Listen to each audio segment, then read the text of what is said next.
Well, it's week 4, and Rocco's enlightenment is not off to the start that we would have hoped. I honestly can't even be disappointed in my team's performance this week, 142. I would have beat everybody else in the goddamn league, except for Gabe, who would have beat me by .04.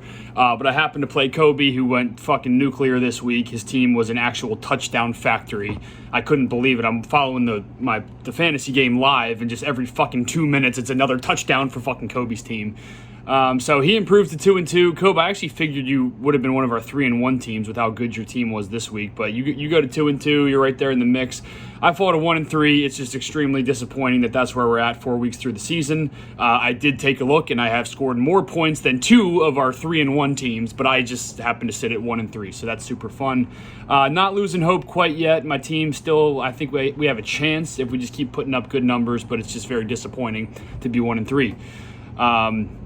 Moving on, we've got our dicking of the week. Gabe just railing Carey. We love to see it. Carey actually reached out to me to try to make a trade for Bijan Robinson. I told him absolutely fucking not. I will not be making a trade with you, Carey. You are a legitimate 1-3 team. Your score, your total points reflect that as well. And this week you score 77 points. It's pretty sad what you got going on over there with your team. Gabe looking really strong, 3-1, 142 points. I don't know what the hell happened to your team week 1, Gabe, when you put up like 80 points and I thought you weren't going to win a game this year. You've won 3 straight and you put up a fuck ton of points pretty much every single week. So yeah, your team looking just as strong as the Eagles are right now, and you moved to 3-1. Carey, it's just pretty funny, man. You're not going to make the playoffs this year. Like, you're 1-3 is one thing if you actually have some hope. Your 1-3 is just absolutely hopeless. So that's pretty good to see. 4 weeks through the season that you're already dead. Moving on, we got Chase against Lipsky. Chase just quietly moving to 3-1, but I think you're probably one of the teams that I said I actually have more points than, and I'm 1-3. You score 105 points and you go to 3-1, but I mean, hey, you're going to take it. You don't apologize for victories. You happen to go against Lipsky. Lipsky, it's week 5, motherfucker. But yeah, Lipsky, you go to 2-2 with 103 points. Neither of your teams look good in this game. Yeah, I mean, there's just really not much to say. We got Kirk Cousins. He got fucking obliterated on that pick 6. That was hilarious. And then, yeah, I don't even know what else to say about this game. 105, 103. Chase is 3-1. Lipsky, you're 2-2. And it's week 5. I'll see you this week. All right.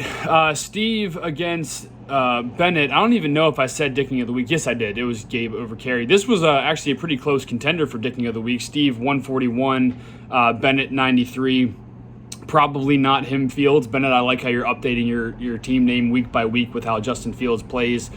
Steve, you finally pick up your first win. That's pretty big. You needed it. If you go to 0-4, it's probably all she wrote for your season. But your team responded. 141 points is really, really solid, so maybe you're not dead quite yet.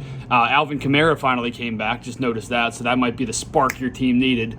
21 points. Bennett, I wouldn't worry too much. I'm pretty sure you've been one of our better teams this whole year. But 93 points is pretty atrocious, and we'll see if Justin Fields can continue not being a fucking, I don't even know, just a very bad football player. We'll see if he can continue scoring points.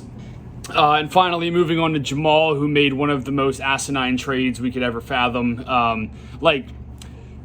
Like player for player, it wasn't the worst trade. Like, it wasn't the trade last year that we had to actually veto because it was that bad. But it's just the logic behind why Jamal made this trade. He literally ended up trading away CeeDee Lamb because he wanted to get Najee Harris off of his team. Jamal, you can hit the drop button, man. You don't have to trade away your best receiver in order to get Najee Harris off your team.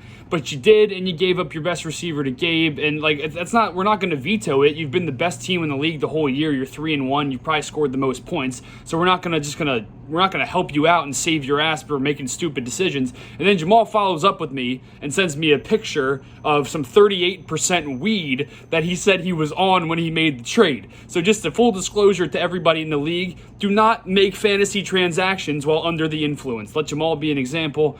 Jamal, you go to 3-1. You're still in a good spot. In the league, you're probably going to make the playoffs, but just, my God, you make some of the stupidest fantasy decisions I could ever even imagine. And Cole, you went from a championship team to second place team to now you're 1-3 and scored 81 points. Again, you took Patrick Mahomes in the second round. It was probably just a death march for you after that. The rest of your team, there's just nothing to be excited about here. I mean, Yeah, there's just nothing going on, Cole. You're looking pretty rough, man. But you're 1-3 right next to me, so what can I really say other than I believe in my heart that I'm a better fantasy football team than you are. But that's just my humble opinion. That's week 4, boys.